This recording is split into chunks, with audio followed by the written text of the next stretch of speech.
Përshëndetje, mirë se vini në Gazeta TikTok Hour. Sot flasim për një çështje që po trondit politikën, Belinda Balloku dhe SPAK, çfarë po ndodh, kush e thërret dhe pse kjo është e rëndësishme për qeverinë. Së pari, çfarë raportohet konkretisht? Sipas burimeve zyrtare të medias shqiptare, SPAK ka marrë nën hetim zëvkryeministren dhe ministret e infrastrukturës, Belinda Balloku. Raportimet flasin se ndaj saj janë depozituar kallëzime dhe se prokuroria speciale ka nisur hetimet për disa procedura prokurimesh e dyshime për keqpërdorim në tendera. Këto lajmëra dolën në media gjatë ditëve të fundit dhe disa burime raportojnë se Balloku është thirrur në SPAK për të dhënë shpjegime. Disa artikuj e lidhin thirrjen me ditën e hënë si datë të mundshme të paraqitjes së saj. Së dyti, çfarë thon mediat?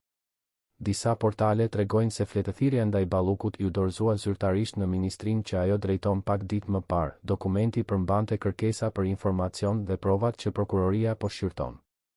Nga ana tjetër, disa gazetarë dhe analistë politik paralajmërojnë se ky rast mund të ketë implikime serioze për stabilitetin e qeverisë, duke qenë se Balloku është një nga figurat kyçe në kabinetin e kryeministrit. Së treti, reagimet publike dhe politike. Kryeministri Edi Rama u shpreh në mënyrë të përgjithshme se drejtësia bën punën e saj dhe se të gjithë janë të imputueshëm para ligjit dhe opinionit publik, një deklaratë që synon të qetësojë situatën, por që gjithashtu ka nxitur debate të forta mes partive opozitare dhe mbështetësve të mazhorancës.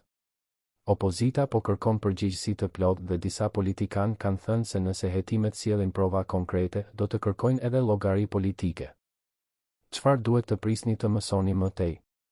SPAK zakonisht ndjek procedura dhe periudha hetimi dhe pasmarrjes në pyetje mund të ketë 3 rrjedha kryesore. 1. Dosja mbyllet për shkak mungese provash. 2. Ngritje zyrtare e akuzave. Ose 3.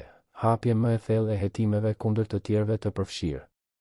Për publikun dhe për politikën shqiptare, çdo hap i mëtejshëm do të jetë lajm kryesor dhe do të ndikojë në diskutimet për transparencën e tenderave publike. Çfarë mendon publikun dhe si mund të ndikohet skena? Në media sociale, komentet janë të ndara, disa kërkojnë zbatimin e ligjit dhe hetim të thellë, të tjerë flasin për gjueti politike. Ne këtu në Gazeta TikTok Hour do të sjellim çdo zhvillim, dokumente dhe reagime publike për t'ju mbajtur të informuar dhe për t'i dhënë zë diskutimit qytetar. Përfundimisht, ky rast duhet ndjekur hap pas hapi.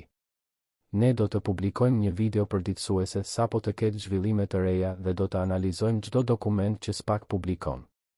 Nëse doni që të analizojmë një dokument specifik apo të bëjmë një përmbledhje me Timelinë ngjarjesh, shkruani në komente. Faleminderit që na ndiqni, mos harroni të abonoheni, të aktivizoni zilën dhe të ndani këtë video me miqtë tuaj. Paqe dhe deri në videon e ardhshme në Gazeta TikTok Hour.